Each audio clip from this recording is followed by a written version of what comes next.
It's the Fellowship of the Geek Show, a weekly podcast about comics, the comic book industry, and other geek pop culture. Music courtesy of Manny the Martyr. And now, on with the show!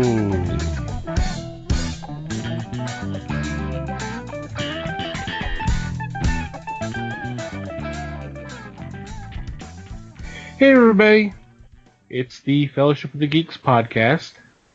My name is Thomas Chick, and joining me for this episode is Mike Marlowe. Hey gang. And Les Webster. Hello all. How are you guys doing? Doing alright. Doing well, thanks. You? Doing alright, I guess. What's been going on in your corner of the galaxy? Well, I finally got done, because it takes me forever, because I'm a terrible binge watcher. I finally got done with the first 6 episodes of The Tick on Amazon. Woohoo! Now, the thing to keep in mind is that the other 6 episodes come out in February.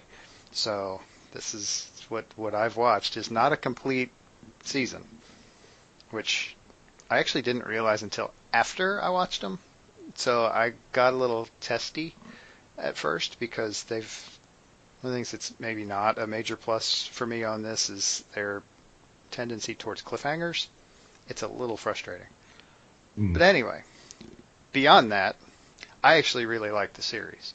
I think they're doing some interesting things with some characters that people think they're familiar with because of some of the other stuff that has come out, but every single thing that has come out based on this property has been very different. And this is different too, and it's different. It's funny for me because as much as it gets referred to as a comedy series, this is surprisingly not funny. It's actually, they do a really good job of making it very intense at times. And I mean, the comedies, there's funny stuff, but that's not the purpose. There's a superhero story in here, and there's the story about Arthur. I mean, the whole thing is really centered. I mean, it's really centered on Arthur, which is different from the other TV incarnations. They've all been kind of ensemble things. This is very much centered on Arthur. Arthur's the main character, which I like. And some of the stuff they've done with Arthur is very cool and makes him oddly enough, makes him both a good dramatic character and a good comedy character. And it's the whole premise is, and I'm not going to get too far into spoiler territory, but the whole premise is, I mean, and you get a lot of this from the pilot, which came out a year ago. But Arthur is convinced that the Terror, who supposedly died like several years back, is not dead, and he is running the crime in the city. But nobody believes it. Anybody he talks to doesn't believe him. They think he's crazy. And an argument can be made that he's crazy because this is one of the focus pieces of this is when Arthur was a kid. He's like, I don't know, 10 or 11 years old probably. Watches his father die in this battle between the Terror and the good guys, the good heroes. I can't remember the name of the team off the top of my head. I mean, in the street, Arthur's sitting there eating ice cream on the sidewalk. His dad crosses the street, and the ship comes down, and he's just gone. And the Terror walks up to the kid after he shows up, and they start slaughtering the heroes. The Terror walks over to the kid and basically takes his ice cream and walks away. Well, the deal is that there was somebody taking pictures and got a picture of the Terror taking the ice cream out of the kid's hands, and it ends up on a magazine. And so that's how Arthur is like known to the world. And he's done everything he can over the years to get forgotten, and it hasn't really worked all that well. But so Arthur has issues, to say the least. And I don't want to go too far into this because I really do recommend that people watch it. Just keep in mind, it's very Arthur-centric, and it's not as much a comedy as you might think. And I like Dot. Dot is not what you expect either, really. She's kind of a badass. There's like one moment in one of the later episodes where she almost turns into a cliche, but then she manages not to. It's great. But yeah, so definitely, you've got the chance, watch this stuff. Cool. Very nice. Definitely a different take, which is fine with me. And like I said, pretty much every time the Tick has appeared, it's been a different take, which is Right. good. I mean, even in multiple incarnations by the creator Ben Edlund, it's a lot of times it's been a different take and different stuff has gone, and it's very Tick-esque in that regard. It's very normal, for as normal as anything the Tick does can be. But then I had promised kind of a review, so there we go. There you go. Given that it took me so long to watch 6 half-hour episodes of something. I'm such a terrible binge watcher. Do you binge in 10-minute segments or what? No, I can't. No, I'll sit and watch. I'll watch a half-hour episode, but then it's like 3 or 4 days before I can even think about watching the next one, just because I just can't. If I try to like do them, even if I try to do like one a night until it's over, I'll just get sick of it by night 3 and stop and never go back. So I have problems with burnout in that regard. I can't binge. It doesn't work. My brain just doesn't work that way. It's very weird. Apparently, because a lot of people do it. Those are the caffeinated people. The ones that sit and watch 12 episodes of something in a row. Yeah. Right, and also, I mean, to add to that, I have a lot of trouble sitting and watching an entire movie in one go. This is probably at least a small part of why I don't go to movie theaters, is because watching a whole movie drives me a little crazy. I usually break it in half. I'll usually watch half one night and watch half a couple of days later. Even like an hour and a half movie. Again, I'm weird. I admit that. No weirder than a guy that I attended college with who would go on a date, take his date to the movies and a pillow, because he would be out, 13, 15 minutes into the movie. So They just put him to sleep. yeah, it didn't matter what movie it was. Nice. At least he was smart enough to take the pillow with him. I mean, he knew it was coming. Right. Give him credit. That's true. How about you, Les? This weekend I finished up the second half of Superman's Reign, the Tangent comic put out by DC so many years ago. And it was a fun read. It was a good read. You had backstory with the character relating how the heroes were defeated on Tangent Earth, and then after that they would start with the story itself of several people from Earth being sent to, or being drawn to Tangent Earth to fight the Superman there, who had good intentions but ended up becoming the center of everything. Politics, just the way militias and countries were run. So it was a very good read. It's something I recommend. It's not that difficult. It was only a 12-issue series, but it was a really fun thing to sit down and take in. Other than that, I watched our movie for tonight, and of course we'll discuss that. Oh, that we will. What'd you do, Thomas? In addition to watching some horror films, because it's that time of year, I read a book that a collection that I picked up a few weeks back called The Tales of the Batman, and it's the Len Wein collection. this is one I've been eyeing for a while, and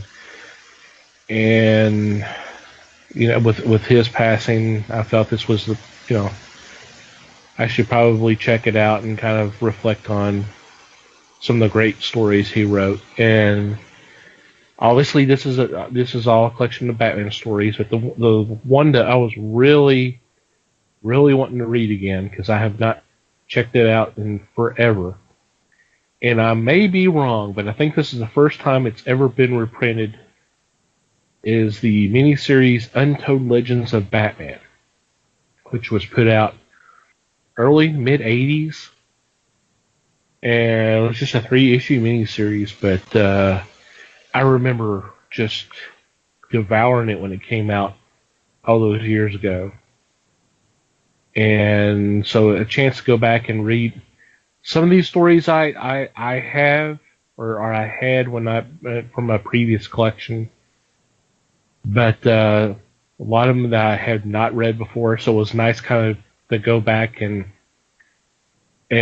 check out these tales, and so many great artists on this book. I would go through and give you a list, but it'll take me forever. But some of the big names, obviously from the time, obviously Aparo, Herb Novick, I think Marshall Rogers. He did some stuff with Marshall Rogers. Just to go on and go on and on. It was just a nice little read. So it was nice to go back down that road again. Cool. That is cool, because I remember those comics too. They were just really small units. Well, yeah, there was like the regular comics, and then there was like one that was done either. I don't remember if it came with like a tape. So it was like it was a comic and then the tape, or if there was a toy and then or like an action figure or something, and it came with a miniaturized version of the comic. I can't remember. It was one of those. Yeah. But yeah. Before we get into our topic this week, I do want to make a mention that we have an announcement. I'll say at the end of the show. But be advised, there is an announcement coming, so hang on, guys. How's that for a tease? Yeah. Tease them. Yeah. There we go. And also, we need to thank our sponsor, Things from Another World. Fine folks there who are supporting the Fellowship of the Geeks. Right now, they're just running their evergreen specials, which include massive 40% off comic statues, toys, and merchandise, 30% off select pre-order manga titles, and 50% off Naked Dent comics and graphic novels. So, if any of those deals sound good to you, and why would they not, just go to our website, www.thefellowshipofthegeeks.net. Click on our sponsors page. You will see information for Things from Another World, including links. Click on those links, and you can access those deals, and that lets them know that we sent you their way. Have fun, guys.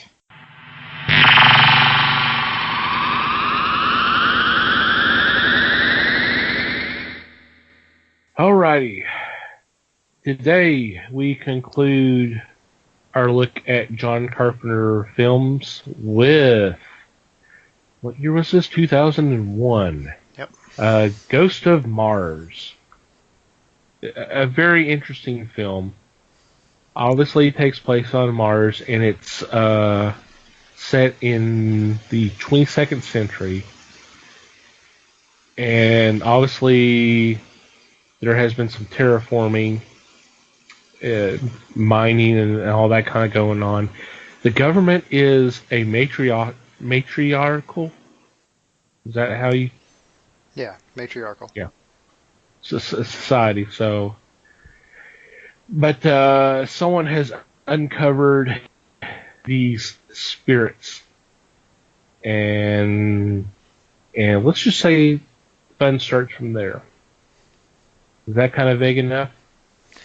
Anyone want to add anything to it? That's pretty vague. Okay. Trey vague. Feel free to add more detail if you like. It's not a thing, Les. Give it up.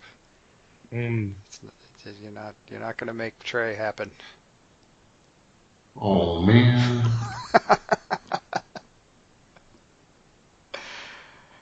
So, what are your thoughts of this film? Don't everybody speak at once. I mean, I guess I can go first if y'all want me to, since no one else is jumping up. Step on out. Go for it. The rare occasion. Yeah. I hate to say it, but I'm not a fan of this film. First off, it's to a degree, it's a copy of one of my favorite Carpenter films, Assault on Precinct 13.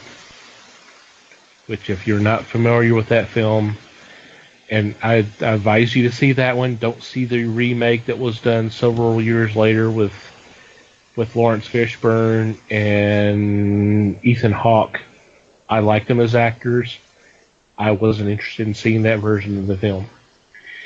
The premise is there's a siege at this abandoned precinct. It's about to be closed down, and this is in LA.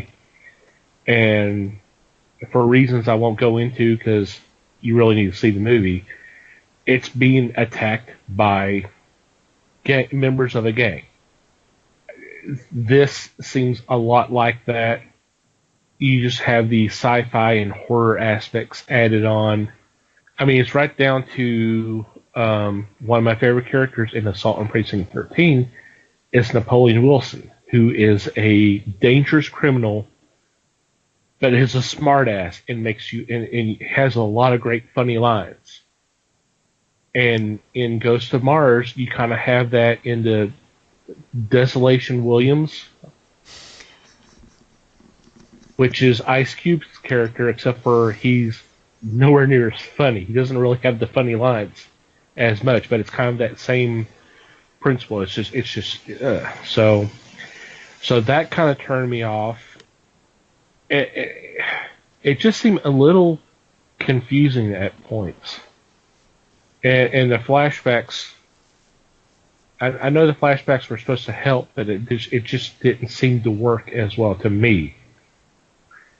I mean, I kind of understood what eventually was going on and all that, but it just... What? Did you? Because I'd love for you to explain it to me. I say that. It's really only one thing that confused the hell out of me.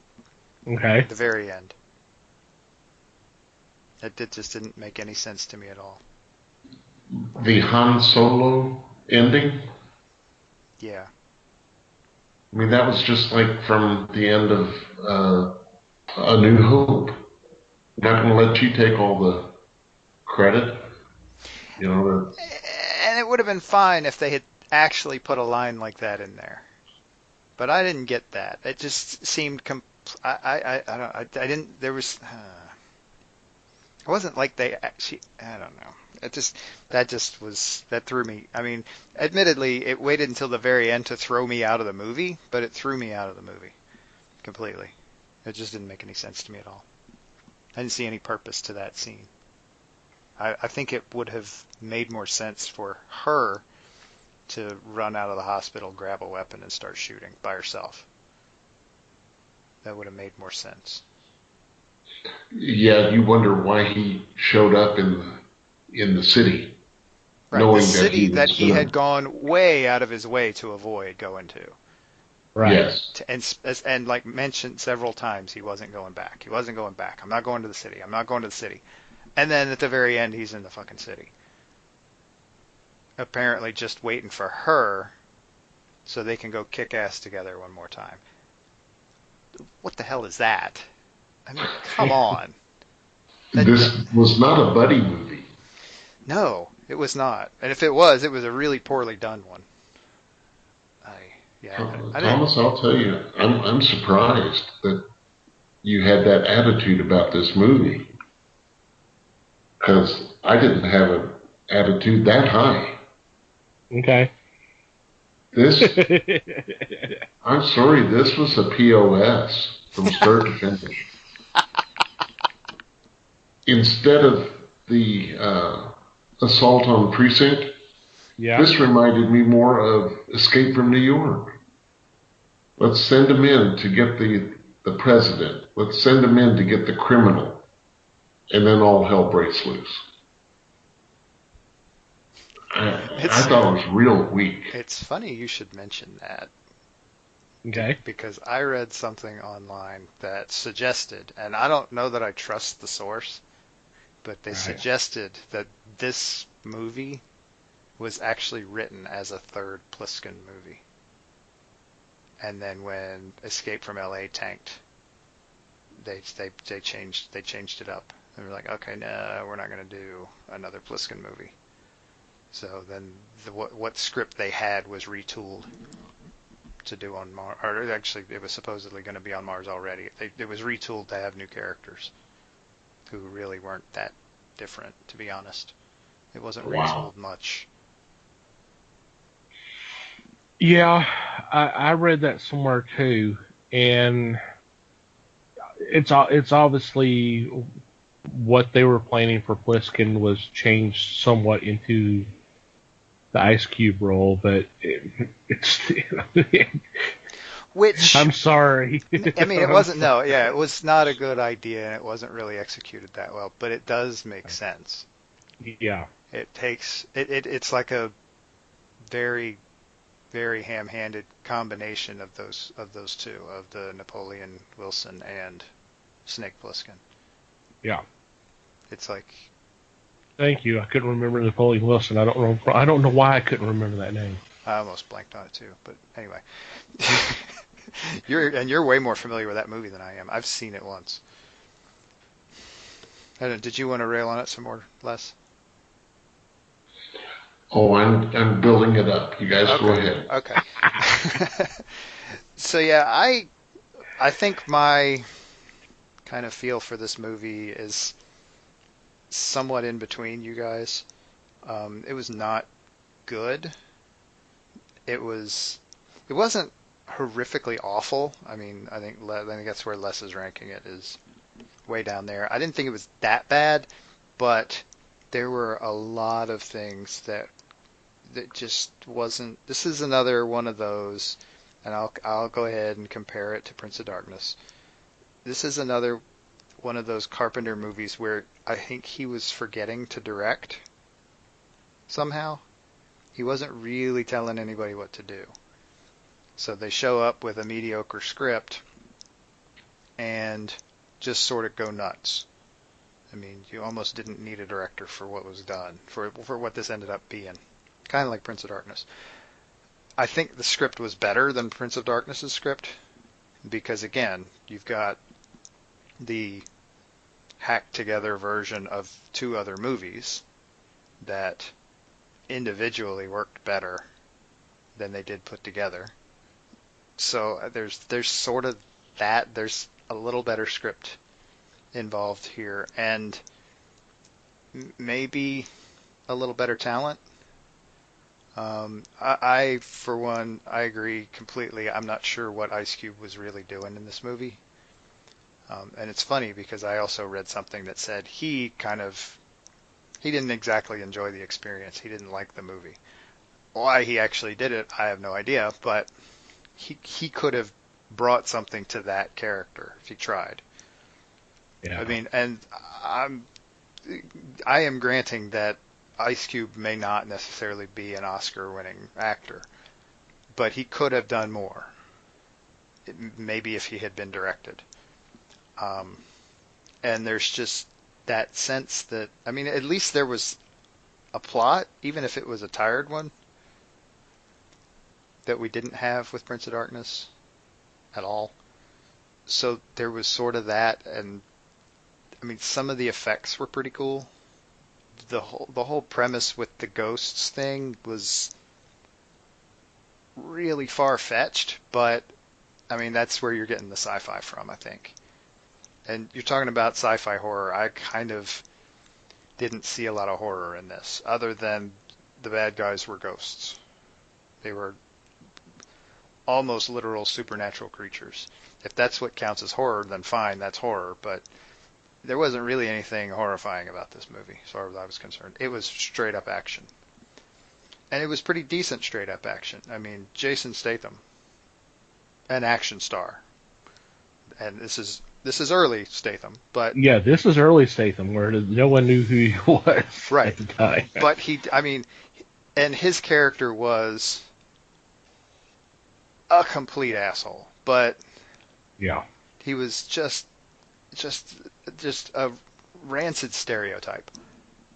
But he kicked some ass. I mean, you got to give him credit for the action scenes. He did well in those. He kicked some butt, and he died well.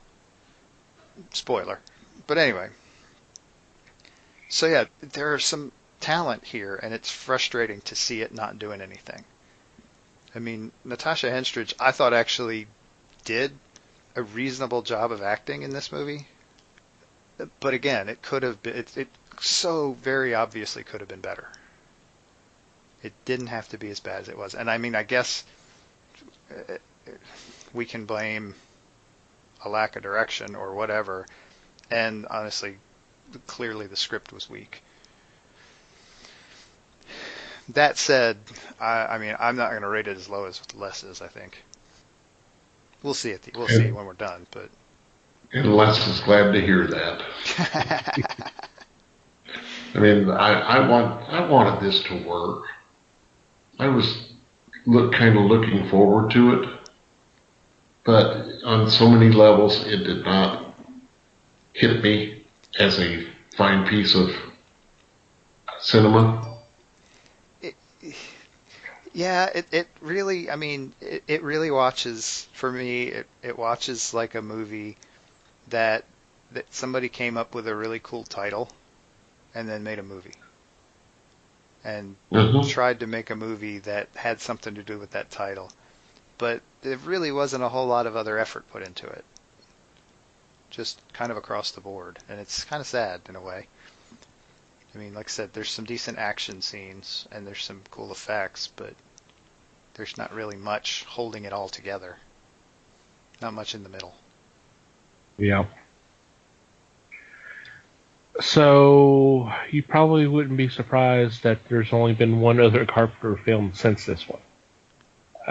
Supposedly, he made a comment about being burned out after this movie came out, and then has only directed one film since then, and that was back in 2010 called The Ward. So right, which it makes his recent comments about, he said something about he would be happy to direct again if somebody paid him enough. Basically, right. It makes you wonder, well, okay, so if you were burned out 16 years ago and have only directed one film since that nobody's heard of, what exactly what kind of number are you looking for here, bud? Because I'm not seeing there. I mean, you don't have a whole hell of a lot of resume since 2001. So, what makes you think you're going to get a lot of money? The only thing I've heard of that he's going to be even directing would be the pilot episode of the John Carpenter anthology series, which I think is going to be on Sci-Fi or something like that. Yeah, but that's about it. The pilot episode of his TV series that he's somehow managed to get or create or whatever. Okay. But for the most part, he's just doing music, which we know your thoughts about that, Mikey. Yeah, I don't think I need to beat that dead horse anymore. I wasn't thrilled with this movie either. I'm ready to beat that dead horse for this movie. I'm sorry, that was some of the worst stuff. I'm an old codger. I'll admit that up front. And to have two groups produce the music for this was insane. You had Anthrax. I don't know that much about Anthrax. It's not a group that I run to make sure I get everything they've ever done. But then I had no idea who Buckethead was until I watched the extras for this movie, and they had a segment about doing the music for it. And I was thinking, man, this is nothing but a smoke-filled room when they're doing these chords and just running along the keyboards or you had the drummer going, you had the guitarist going, and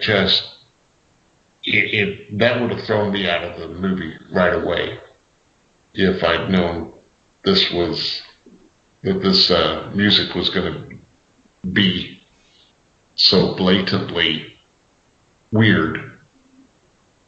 I don't mind weird music, but this was too strange for my taste.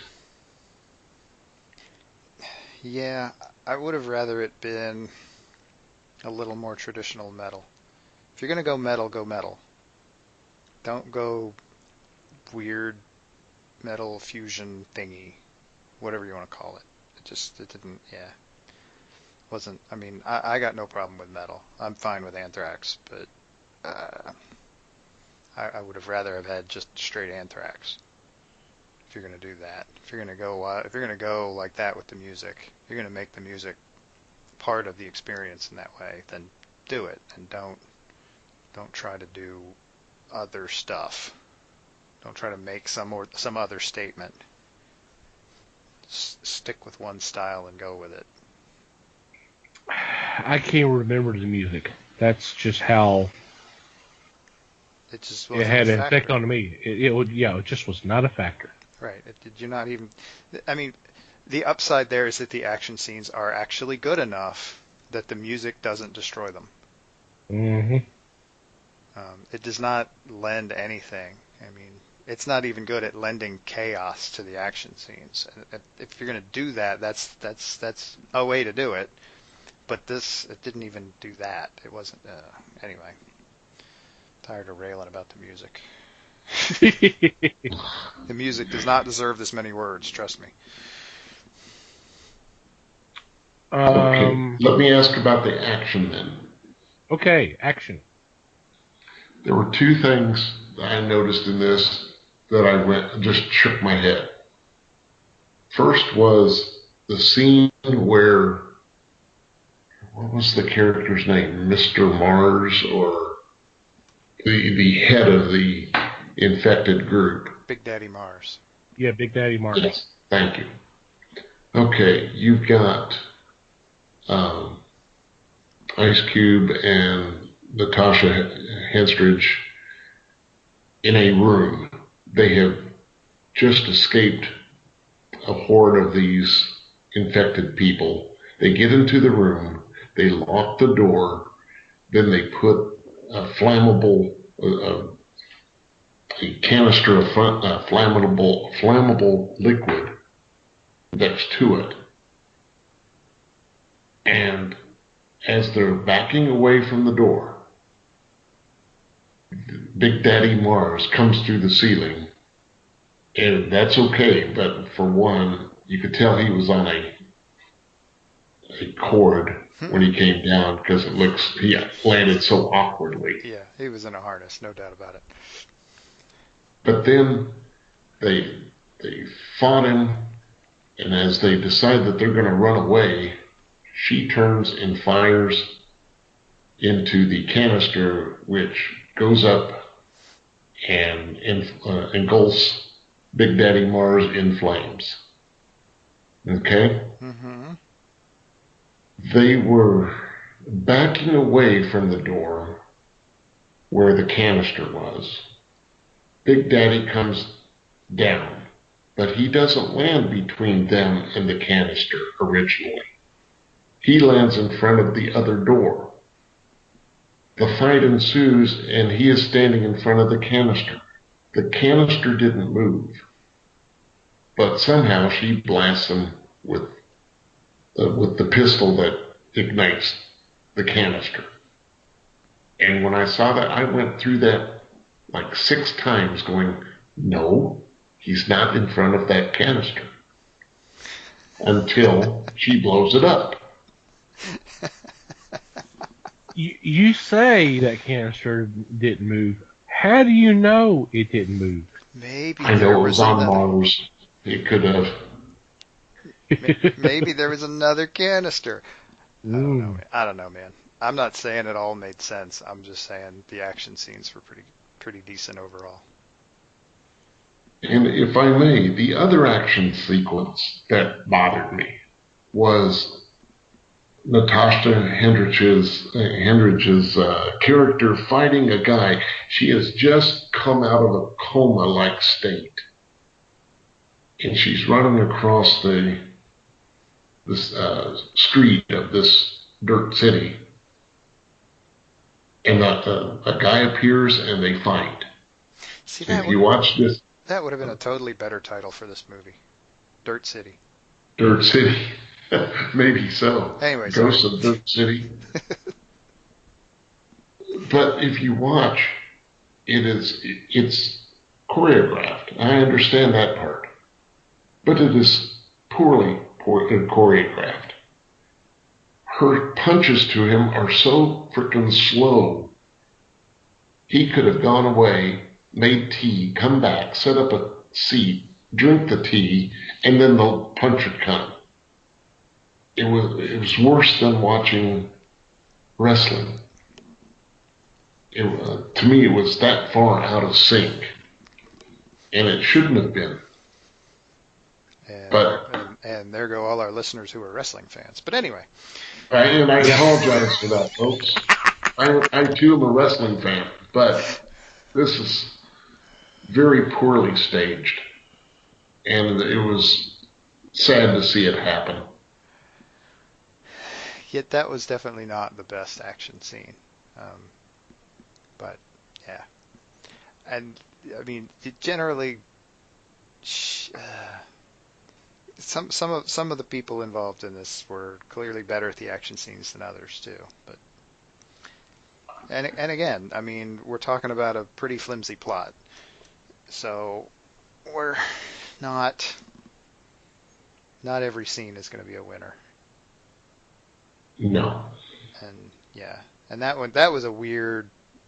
I hesitate to call it a scene because it seemed to last for 3 or 4 scenes. That was a weird sequence with her her getting infected, them throwing her out in the street, her getting over it, apparently, driving the thing out, and then having to fight her way back in. She didn't. It seemed a little too easy to me. It didn't make sense that she had so little trouble fighting her way back in, given that she should have been exhausted. But again, maybe I'm being a little picky, expecting things to make sense and all. And if I'm being picky, No. I'll jump one more in. Go ahead. Do they not know what the word desolation means? Because No. that sure as hell didn't make any sense as this guy's nickname. That just didn't. And it didn't make any sense to me at all until you mentioned Napoleon Wilson's name, Tom. Once you said that, I was like, oh, that's what they were looking for. Something that sounded, or that's what they came up with, was a word that had negative connotations and sounded vaguely like Napoleon. Which is sad, really, but anyway. And I guess with Desolation, it sounds a little bit more sci-fi than saying they knew Napoleon, or obviously Napoleon. Hardcore fans go, okay, well, we know where this name's coming from. But I don't know. Right, but come up with something a little more gang-like. I mean, I think it worked in Assault on Precinct 13 because it gave the implication that that guy was special, Desolation? I don't know. Yeah, That like you doesn't. said, you wonder why someone with the name Desolation would be a leader of a group of Right. criminals. It just okay. His only crime is being a hermit, basically. What? How that doesn't even not what? Yeah, I just that was another thing that kind of threw me off. I was like, it doesn't really even sound cool. It's I don't know. Anyway, again, I'm nitpicking, but it was it was a little thing that took me out of the movie pretty early on. Like that doesn't even make sense. I guess it just sounded cool when they were working on it. In the writer's room, Yep. whatever. Yeah, I don't know. Okay, I guess. I mean, he managed to convince the studio to give him $28 million to make the thing, so I guess it worked. They could have asked Cheech and Chong, and they could have made it Basketball Jones. Wow. I think that's the first Cheech and Chong reference on their show. I don't know. We've done a lot of shows. Yeah. Anything's possible. If we have before it had been that many. It was that was definitely the most blatant we've had so far. I'll give you that. But Yeah, I was so disappointed in this. I really wanted something to work here, and I just didn't feel it came across. The number of the cars on the train varied, because it was 5 cars when they went to Shining City. Shining City? definitely, I don't remember. Or Shining Town or something. And it was 5 when they came back, and 3 when when she had appeared at Cricey. I didn't know which direction they were going. And then you add his brother and the 2 others, Uno, Dos, and Trace, into the movie about 3/4 the way through, and all they are is cannon fodder. Yep. Yeah. That was the only purpose they served. There was no reason for that guy to be his brother. None. It didn't help anything. No. It didn't help anything. I do want to take a moment, since Les just spent some time talking about the train. Gotta mention Peter Jason appearance. Oh yeah.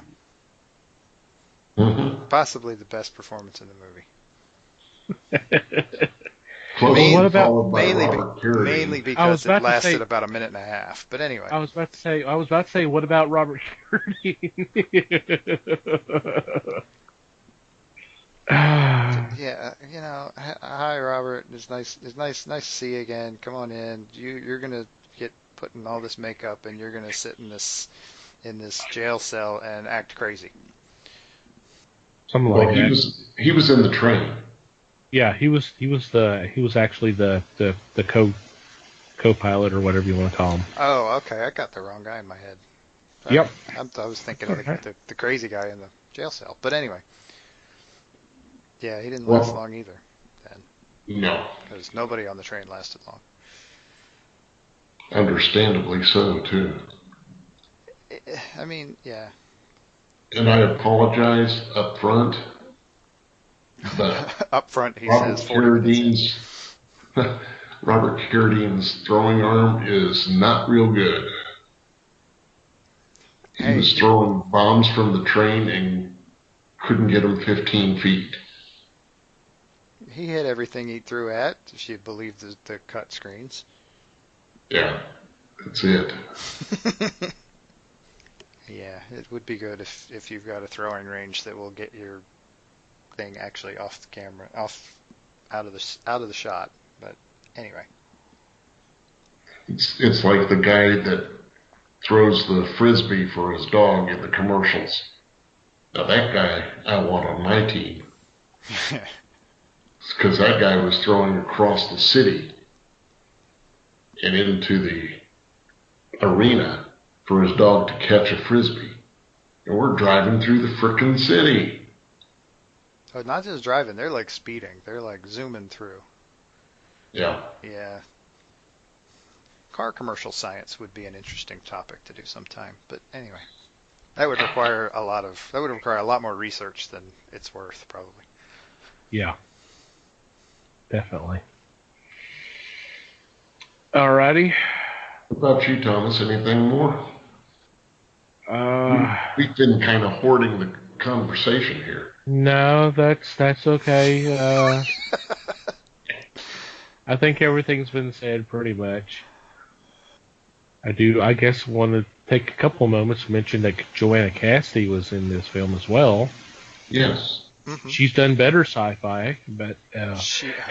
well, yeah, that goes without saying. And Pam Grier was in this too. So, I mean, it's kind of... Again, for a minute and a half. Yeah. Before she lost her head. But I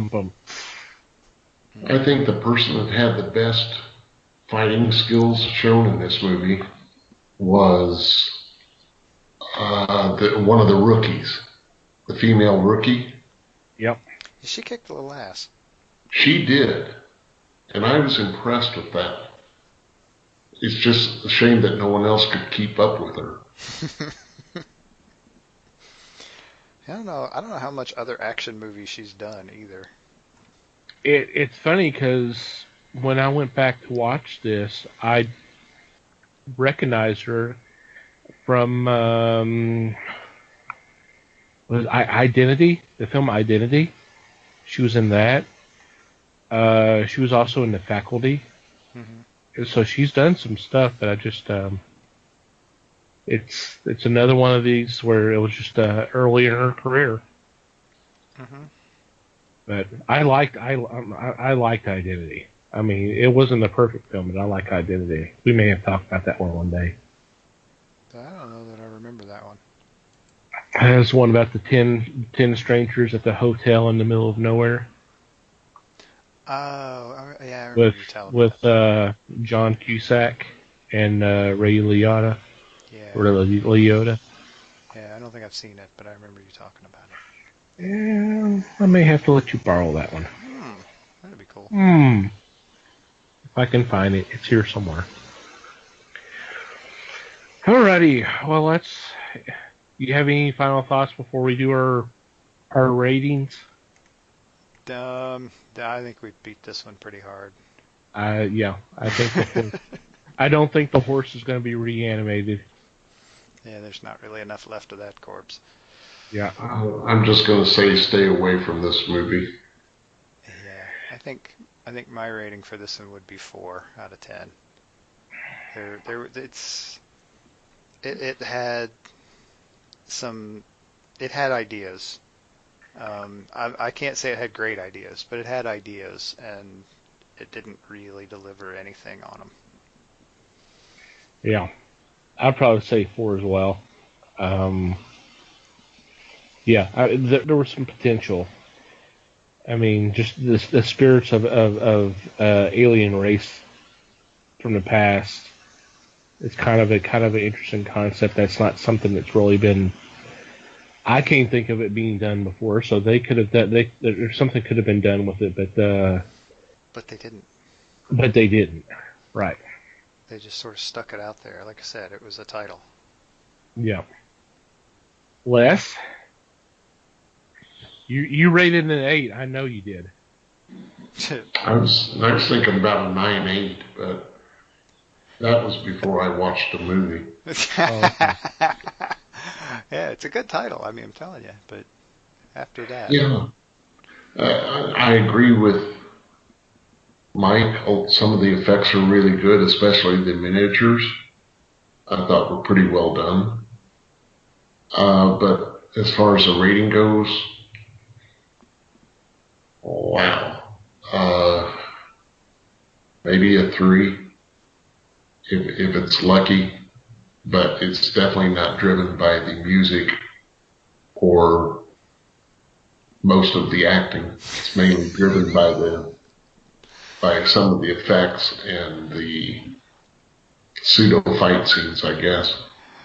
Yeah, this is a movie that was almost made watchable by post production. Almost. Alrighty. On that note, that wraps up John Carpenter Month. This has been, for the most part, it's been fun. I enjoyed this. Even watching a couple of crappy movies and having fun bashing them. I agree. Yeah. Fun. I am the same way. It's nice to get something that we all can rail about too. We don't do a lot of criticizing on this show, do we? Well, we might. We have our moments, but we have our moments. Alrighty. So that is it for our look at horror films for the month of October and our look at John Carpenter. Can't wait for next October and see what we may be doing then. Dun-dun-dun. Yes, I do have an idea. So all we have to do is figure out November first, right? Yeah, November through September. So yeah, we got to go through those first, but yep. Then we'll be in good shape. Mm-hmm. We could treat every month as October. But then we'd be doing a movie podcast. Pretty much. On that note, we'll be taking a quick break and come back with our weekly picks.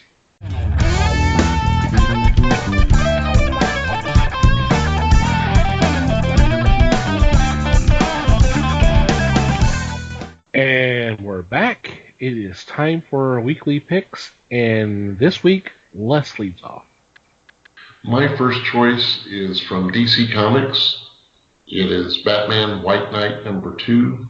This is #2 of a 7-issue series, and hopefully you are reading this because this is a damn good book. This takes a different turn on the Batman-Joker rivalry, and it is turning out to be pretty spectacular.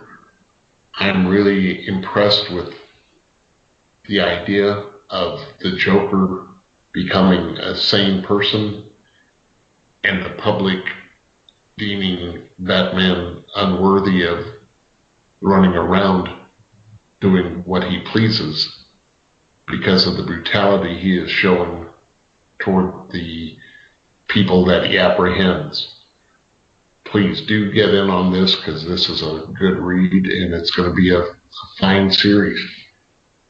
Yeah, the first issue was very impressive. I was able to get an advance copy of that, and Les, I remember telling you, going, this is going to be an impressive little series. It's going to be a little tough because it's not being favorable to Batman. I mean, he does some things you might kind of want to question a little bit, but that's the whole premise. Right. There's nothing wrong with turning things on its head a little. Yeah. I'm ready for the second issue. We'll see where we go from here. The whole thing of not just Joker going insane, but due to what happened in the first issue, he actually became more. His IQ increased big time. Yeah. So there's a whole thing of him doing things legally and all that, where you're just going, okay, this is not right, but I'm enjoying the hell out of it. Yeah. Sometimes that mirror universe thing can be a little jarring, but that's not necessarily a bad thing either.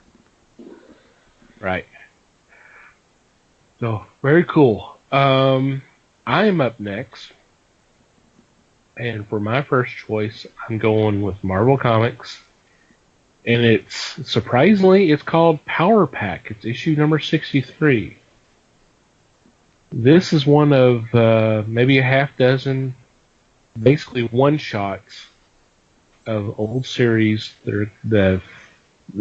I guess they're bringing back, just kind of do maybe put a bowl on the end on kind of wrap things up, that kind of thing. And with this is for those of you that may not be familiar with the series, it was a basically all ages series. It started back in the mid late 80s about a family where four kids that gain powers from an alien race, and they basically are battling these other aliens as well as be superheroes on Earth. But this is supposed to I guess wrap up the series or so, and it's actually been written by Devin Grayson, whose work I've enjoyed in the past. Would really love to see Power Pack. I could see Power Pack as not only as another ongoing series, but I would love to see it live action. I could definitely see it be a series for, if not one of the Disney channels, maybe it used to be. Is it Freeform now? It was ABC Family? No, it's now Freeform or something like that. That sounds right. Yes. You know, if not a movie, then like a series, and I think it would do real well. So I definitely want to check out this issue and kind of go back down memory lane again. Kind of like doing that. And for Marvel, this is a good opportunity to kind of do that a bit too. Yeah, this obviously this is part of their legacy. I don't know what you want to call it. It's some kind of movement or offering, that kind. So yeah, should be interesting. Could this be? I know it's noted as a finite series, but could this just be laying groundwork? Could it be testing the waters? Yeah, that's a possibility. I can't imagine Marvel doesn't have some sort of ulterior motive here. No. Very true. We shall see. Yeah, I mean, if it does real well, I can see them maybe trying again. So, alrighty, Mikey, you're up next. Okie dokie. My first pick is an IDW book, and I am super duper excited because we got new Atomic Robo. Yay! Yes, Atomic Robo and the Spectre of Tomorrow, #1. If you have not ever read Atomic Robo, damn, get on it. This will be a wonderful place to start, and it will make you want to go back and reread all of their stuff. Well, it does me anyway. I don't know, but I'm a fan. So Robo has done the last few arcs have been bouncing around in time a bit, figuratively and literally, somewhat, which would make sense if you were keeping up with Robo. But so now he's finally back in the present, and he is having to rebuild Tesladyne, which is the company that he runs that's into the big science stuff. And so I think that's going to be his focus, and we will see where that takes us, because Tesladyne is always a lot of fun. It's a great source for that whole super science thing, and the recent arcs of this book have been running with certain themes, and I would love for this one to be a sciencey theme again. That would be great. But yeah, go get this. I agree. The Atomic Robo is some of the best stuff out there, and it is all ages. Mm-hmm. Although younger ones might need some explanations, but it's a fascinating book. But the explanations are usually either science or historically based, as opposed to some of the stuff that you really don't feel comfortable explaining to your children, sort of thing. Right. So it's a good thing. Alrighty. Les, you're up again. I'm up again. I'm back at DC Comics. Jimmy Palmiotti and Pierre Brito are bringing you The Jetsons, #1. It's a 6-issue series. This calls back to the old cartoon show, the Hanna-Barbera, that ran for several years. It was the updated version of the Flintstones. And in this issue, you get to be introduced to the characters. One of the things that I was most taken by was the fact that George's mother has downloaded herself into Rosie the Robot. So you've got that constant discussion between son and mom.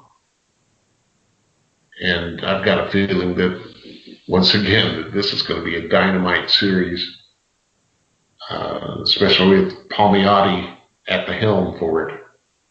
So give it a try. Yep, I'm in.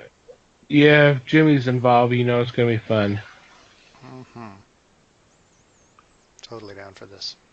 Yep. Alrighty, for my second choice, I'm going with a collection, and this is from DC Comics. It is part of their celebration of 75 years, and this one focuses on Two-Face. And it involves stories written by Bill Finger, Peter J. Tomasi, Greg Rucka, and Denny O'Neil, just to mention a few, with art by Bob Kane, Jim Aparo, Bruce Timm, and many, many more. I'm a fan of these. I know Les is too. It's always really cool to see an evolution of a character from the 40s up until current day, and just see how what changes he or she went through. And I've always liked Two-Face. I thought Two-Face was a better villain than Joker, in my personal opinion, and I'm sure I'll get some feedback about that. Shots fired. Shots fired. Well, because Joker's just basically nothing but chaos. There's some, there's some strategy there, but Two-Face, if it wasn't for the fact that he had to do the coin thing, and then everything has to be, well, they don't really do it as much as they used to. Involve plots revolving around two or duos or anything, that kind of thing. They kind of shy away from that sometimes now, but I just like Two-Face better as a villain. So I'm curious to check this out and see what stories they include. Also, there is a cover by Neil Adams, so it's gonna have a good cover too. So You won't get an argument from me. Sounds pretty cool. Oh, so you feel the same way about Two-Face? I think he's one of the better villains, yeah. And the thing is writers really love to go back to Joker a lot, and there's times where I really wish they would just kind of, put a mandatory penalty, put him in the penalty box for a while. You cannot use him for a couple of years, and focus on some of the other villains. That's not a bad idea, really. One of the things I think was the smartest thing to do, and I'm not sure how long ago they did this, was they turned Penguin into basically kind of a gun runner, mob boss type. Yes. And that was the best thing they ever did, because all of a sudden he's a more interesting character than just this little weird looking little guy with the umbrella. and obviously they liked it so much that that's kind of the Penguin they're doing in the show. That there's a little bit more to him than just a little bit of a beak and kind of an awkward walk and that kind of thing. Yeah. You mean character depth? Yes, character depth. It's crazy, yes. isn't it? God. Yeah. What are they thinking? So, alrighty, Mikey, you are up next. I'm up next, and I have an image title. I'm going with Lazarus, X plus 66, number 4. This is number 4 of 6 for this series, and this little mini series is kind of a break from the main book for these guys. They've picked out a couple of I hate to use the term minor characters from a couple of arcs back, but essentially that's kind of what they are. But they're kind of badasses in their own right, so they've kind of teamed them up, and this is set like a year in the future from the regular book, or nearly a year. I think it's not quite a year, but so this is stuff that's kind of going on during a slower moment when we're not seeing Forever in the forefront all the time. And so it's great for doing a little bit of world building in a world that's already got some fabulous world building going on. This is just an amazing world. If you're not familiar with Lazarus, this is another one that you gotta go check out some of the stuff. And this arc would be an interesting place to step in. If you're going to step in here, know that the main book is very different, but it's set in the same world, and it's set kind of with some of the same ideas. It's just different characters. I mean, and very different characters at that. But it's still, this has been a lot of fun. This little side trek that they're doing. Cool. Very cool. Alrighty, honorable mention time. Les? When I went down the list of comics, it was real difficult for me to get out of the DC listings. Obviously. And once again, I'm going to tell you that the Absolute Justice League Worlds is coming out. This is a collection of the books done by Paul Dini and Alex Ross. The large oversized books that they did for Superman, Batman, Shazam, Wonder Woman, Justice League, Secret Origins, and Justice League, Liberty and Justice. This set of 6 books are very difficult to come by now, but they were such beautiful pieces, with the first 2 pages being the origin of the character, and then the rest of the book was the special story for that character. Of course, with Alex Ross's painted artwork, it is a gorgeous piece of work, and I'm looking forward to getting a copy of this one to put up with some other books I do have. Sweet. Yep, definitely. Hard not to mention that one. Jeez. Right. Okay, for my honorable mention, I'm sticking with DC. And it's that time of year again. This is a collection of holiday tales called Very DC Universe Rebirth Holiday. Boy, that's a mouthful. But this collects the holiday special, the Rebirth Holiday Special, Batman Annual, and Harley Quinn number 10. I always get all these holiday specials, whether it's Halloween or Christmas. I'm just I'm just a nut for them. I always go for them. So this ought to be cute. Kind of gets you in the spirit because it's not that far away. Believe it or not. I mean, we're finishing it up October. So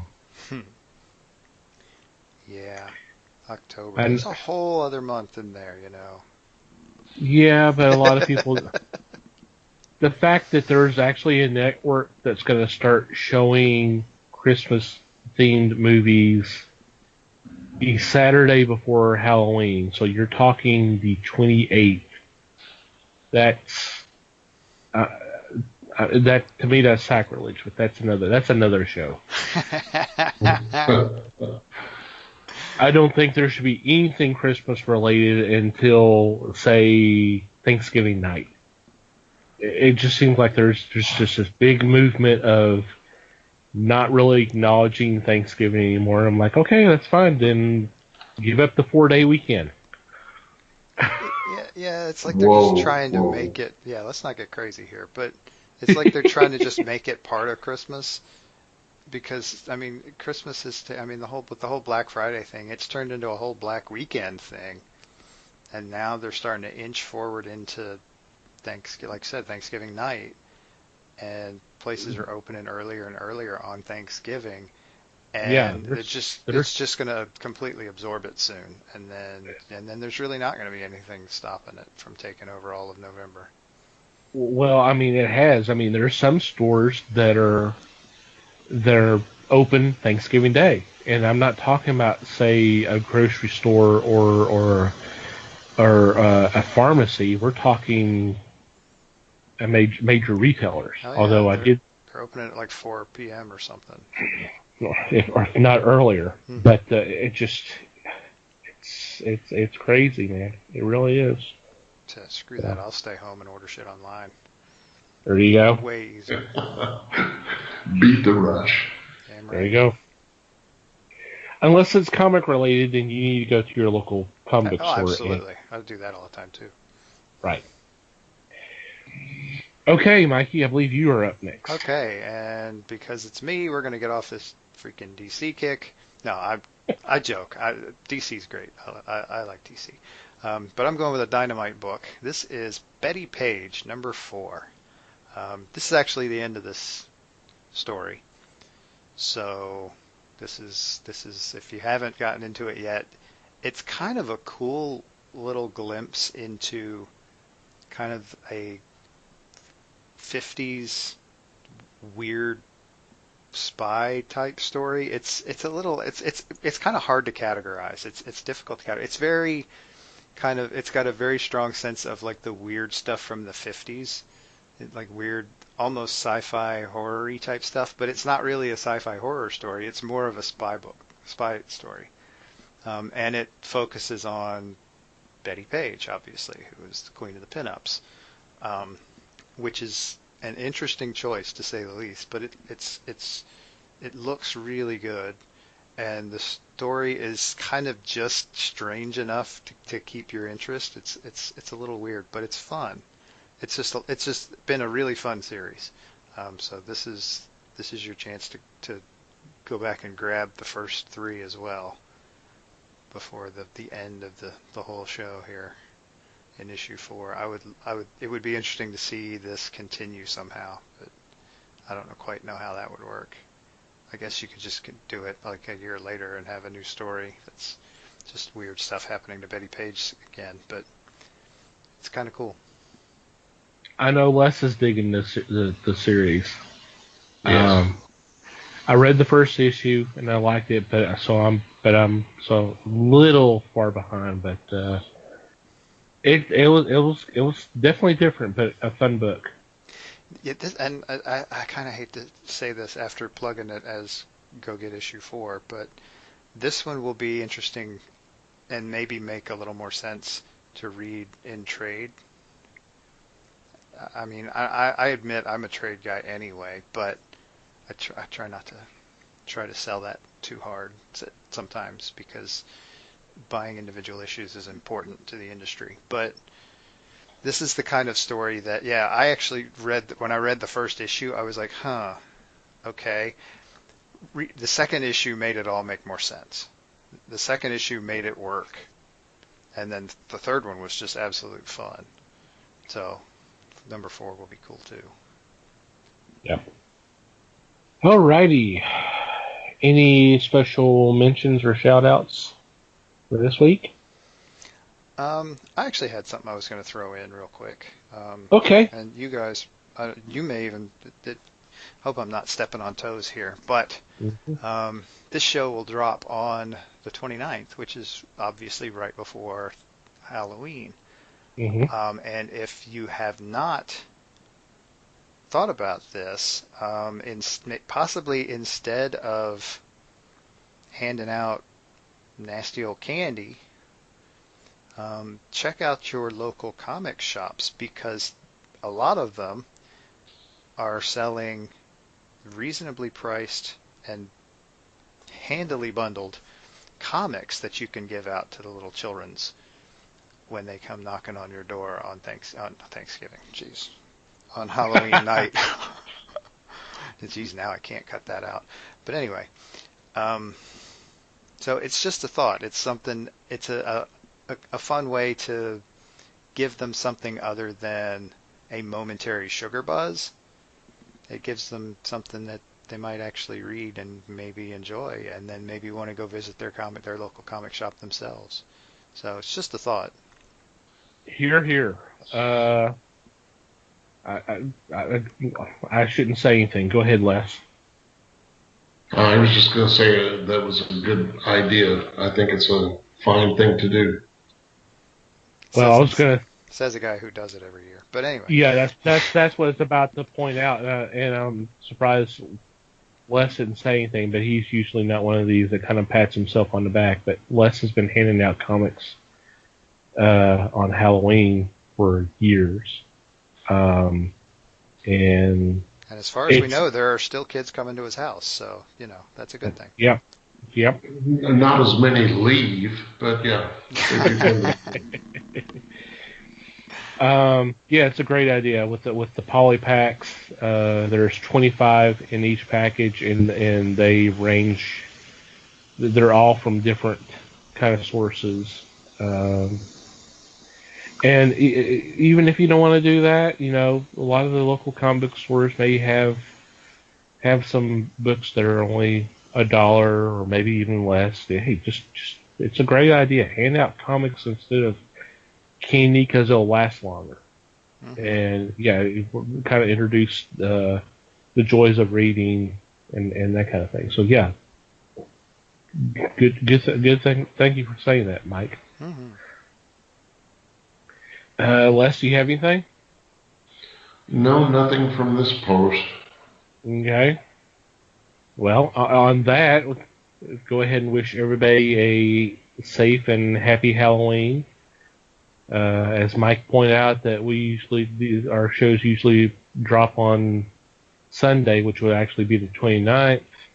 So obviously some people may be celebrating the night before. Hopefully they had a fun time. Those who go out trick-or-treating or take your kids trick-or-treating, stay safe. Hope you have fun. I like this. I like Halloween. It's a fun holiday, I think. So I hope everybody has a good time and then they're safe, because we want you back. We want you to be here next week too. Yes, please. Yes. Oh, and then the announcement. Yes, we need to do the announcement. Yes. We, the Fellowship of the Geeks, are gaining a new member. Starting the first Wednesday of November, a friend of the Fellowship, Liz Newman, will be joining us doing reviews on the website. She will also be joining us on the podcast. We haven't figured out exactly when we'll have her on. We're still working out all the details. But she will be joining us hopefully on a regular basis, but it may not be. We'll just have to see.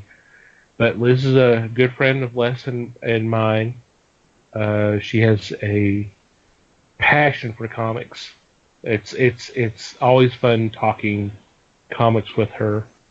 So it's going to be nice to have another voice with us, and maybe to kind of challenge us a little bit, and maybe see things differently than we do, which is great because Mike, Les, and I we see things a little bit more together.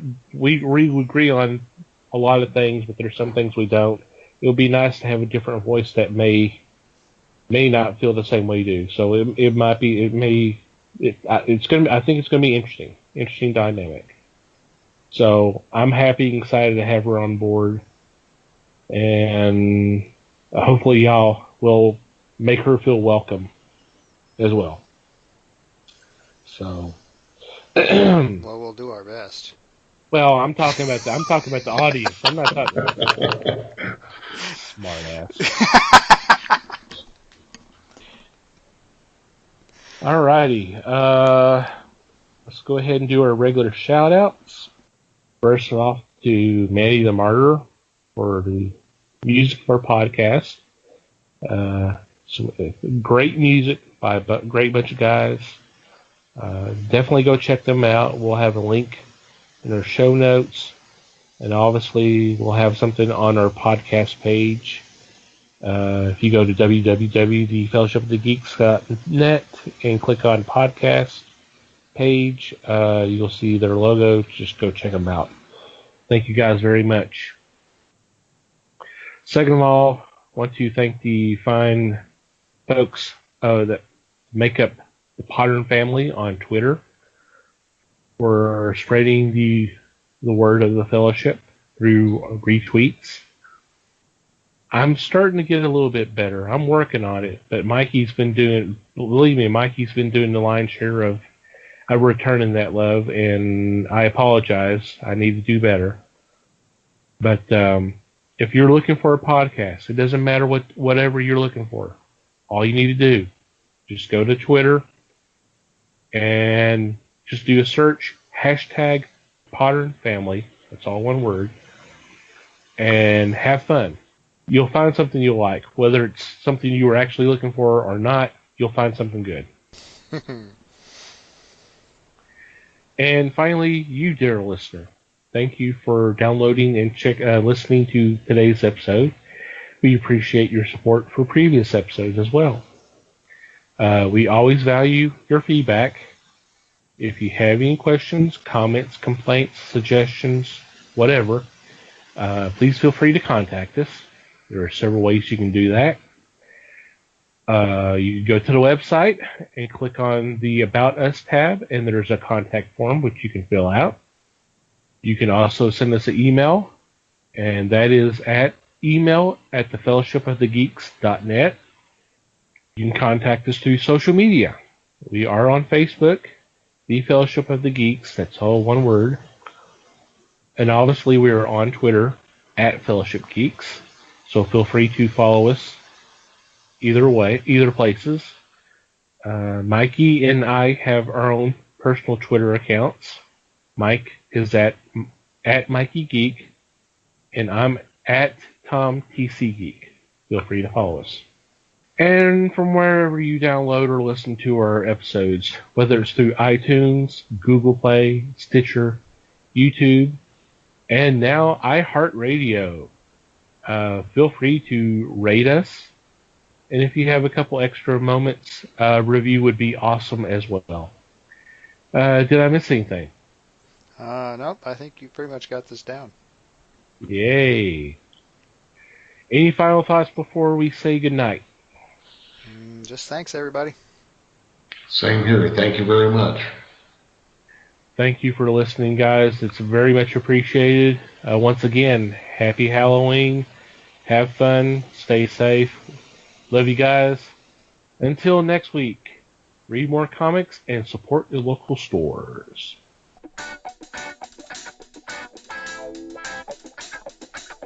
We thank you for listening to the show.